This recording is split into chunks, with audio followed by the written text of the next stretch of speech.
Araw po sa inyo lahat. Ito naman pong kaibigan si Jake. Sa video natin ngayon, magbibigay po ako ng sarili ko pong opinion link po sa pag-budget ng ating kita. Importante kasi guys, marunong tayo mag-budget sa ating income. Kasi kung hindi tayo marunong, mababaon tayo sa utang at masistress tayo. Kung bago lang kayo sa channel ko at gusto nyong video natin, paki-like lang po, share, and huwag kalimutan mag-subscribe. Dito sa mundo guys, kailangan natin mag-survive. Kailangan natin magtrabaho or magnegosyo para kumita ng pera. Ang pera po, ay siya tool o kagamitan. Gamitin mo sa mabuti, ibibigay sa inyo mabuti. Kung sa kasamaan, kasamaan din. Ang mahirap, especially dito sa Pilipinas, ang taas ng mga bilihin at mga serbisyo, ang kinikita natin kung nagtatrabaho tayo ay maliit lang. So, importante talaga marunong tayong mag-budget. Una-una guys, share ko lang sa inyo, unahin nyo muna po babayaran ang monthly expenses nyo.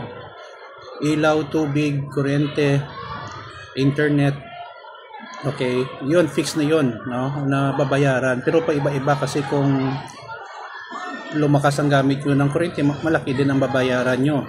Ikalawa, dapat po secure nyo rin ang budget nyo sa bigas, pagkain, kasi yun ang basic needs ng tao.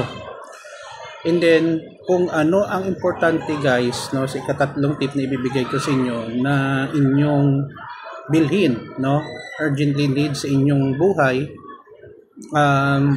bilhin nyo. Not necessarily expensive, but medyo okay na rin na magamit. Kasi kung luho lang ang isipin natin, mababaon po tayo guys sa utang. Bakit bumibili tayo ng mamahaling na mga bagay? Dalawang rason para sa akin. Karamihan ng magandang bagay ay matibay, or gusto natin sabihan tayo ng ating kakilala na mayaman ka, kaya mo bumili ng bagong phone, iPhone 16 Pro Max, mamahaling sasakyan at iba pa. Pero tandaan natin guys, walang masama sa pagbili ng magagarang gamit, sasakyan, kung ang income natin na pumapasok every month or na-save natin ay sobra-sobra sa ating pangangailangan. Nagkakaproblema lang po tayo guys kung pipilitin natin na babili ang ganong mga bagay na hindi naman importante at necessity sa ating buhay. Kung nangutang tayo para in-negosyo, maganda yon kasi investment din yon. Pero kung nangutang tayo dahil lang po sa luho, magandang damit, hindi yon maganda kasi hindi naman siya necessity na bili tayo ng mamahaling na mga damit, So, tignan natin kung ano ang importante, yon ang ating unahing bilhin. Ang ikaapat, sa pag-budget natin, mainam talaga na mag-allocate po tayo ng savings, just in case there is an emergency, may nagkasakit, pambili ng gamot, or may mga bagay hindi natin control, nasira ang sasakyan, pa-repair natin at iba pa, or may hiram sa atin ng pera. Pag pahiram kayo ng pera, sorry, dapat tignan nyo rin ang tao na may capacity magbayad at honest, maganda ang record.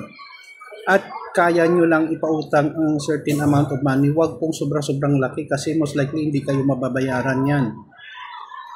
And then, ikalima siguro na advice ko sa pagbabudget ay